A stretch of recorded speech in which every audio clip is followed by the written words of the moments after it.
عزیز ساتھیوں، جب ہم دیکھتے ہیں کہ لوگ دنیا کی طرف بھاگ رہے ہیں اور لوگ دنیا کے بہت سارے لوگوں کو دیکھ کر ان کے جیسا بننا چاہتے ہیں، جب کوئی کسی فلمی ایکٹر کو دیکھتا ہے تو اس کے جیسا بننا چاہتا ہے، جب کوئی کسی کرکٹر کو دیکھتا ہے تو اس کے جیسا بننا چاہتا ہے، جب کوئی فٹ بال کے کھلاڑی کو دیکھتا ہے تو اس کے جیسا بننا چاہتا ہے، جب کوئی کسی بڑے ماڈل کو دیکھتا ہے تو اس کے جیسا بننا چاہتا ہے، تو دنیا بھاگ رہی ہے پیسے کے پیچھے، اس لیے کہ زیادہ تر ان چیزوں میں پیسہ ہے، دولت ہے اور شہرت ہے، تو لوگ چاہتے ہیں کہ دنیا کی چمک دمک کے پیچھے دوڑیں، دنیا کی چمک دمک کے پیچھے بھاگیں، تو زیادہ سے زیادہ لوگ اس کی طرف بھاگ رہے ہیں، لیکن ان کو معلوم نہیں ہے کہ یہ سب چیزیں فنا ہو جانے والی ہیں، ختم ہو جانے والی ہیں، اور حقیقی زندگی وہ آخرت کی زندگی ہے،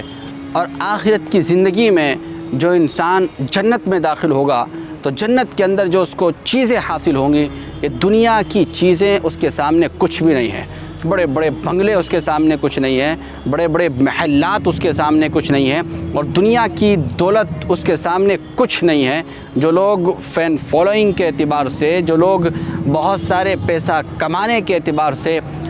ہمیں ایسا لگتا ہے کہ جیسے وہ دنیا کے اندر جنت والی زندگی گزار رہے ہیں، حقیقت بات یہ ہے کہ وہ کچھ بھی نہیں ہے۔ آپ دیکھیے کہ اللہ تبارک و تعالیٰ نے جب جنت کی نعمتوں کا تذکرہ کیا ہے تو وہ کمال کی نعمتیں ہیں، اور ایسا نقشہ ان کا کھینچا ہے کہ جب ہم دیکھتے ہیں تو ہمیں ایسا لگتا ہے کہ جیسے ہماری آنکھیں ان کو دیکھ نہیں سکتی، ہمارا دماغ دنیا میں اس کو سوچ نہیں سکتا، اور ہمارے ذہن میں وہ نعمتیں مکمل طور پر نہیں آ سکتی۔ ہم زیادہ سے زیادہ بڑی چیزیں دنیا کے اعتبار سے سوچ سکتے ہیں، لیکن جنت کے اعتبار سے نہیں سوچ سکتے، اور دنیا کے اندر جو چیزیں ہیں وہ چیزیں بہت کمزور ہیں، بہت ناقص ہیں، بہت زیادہ ان کے اندر وہ چیز نہیں ہے جو جنت کی چیزوں کے اندر ہے۔ اب آپ دیکھ لیجئے کہ اللہ تبارک و تعالیٰ نے دنیا کے اندر عورت کو پیدا کیا، اور عورت کی خوبصورتی ایسی ہے کہ انسان اس کا دیوانہ ہوتا ہے، یا پھر عورت مرد کی دیوانی ہوتی ہے، لیکن جب اللہ تبارک و تعالیٰ نے جنت کی عورتوں کا تذکرہ کیا تو فرمایا وَلَهُمْ فِيهَا أَزْوَاجٌ مُطَهَّرَةٌ وَهُمْ فِيهَا خَالِدُونَ، کہ وہ مطہرہ ہوں گی، پاک ہوں گی، صاف ہوں گی، نہ ان کے اندر سے خون آئے گا، نہ وہ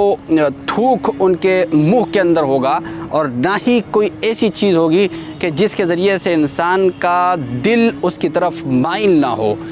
اس طرح کی خوبیاں جنت کی حوروں کے اندر اللہ تبارک و تعالیٰ نے بیان فرمائی ہیں۔ یہ تو ایک نعمت ہے، اس کے علاوہ اللہ نے جو نعمتیں اور جنت کے اندر رکھی ہیں وہ کمال کی نعمتیں ہیں، اور ایسی خوبیوں اور کمالوں والی نعمتیں ہیں کہ جس کو زبان سے بیان نہیں کیا جا سکتا۔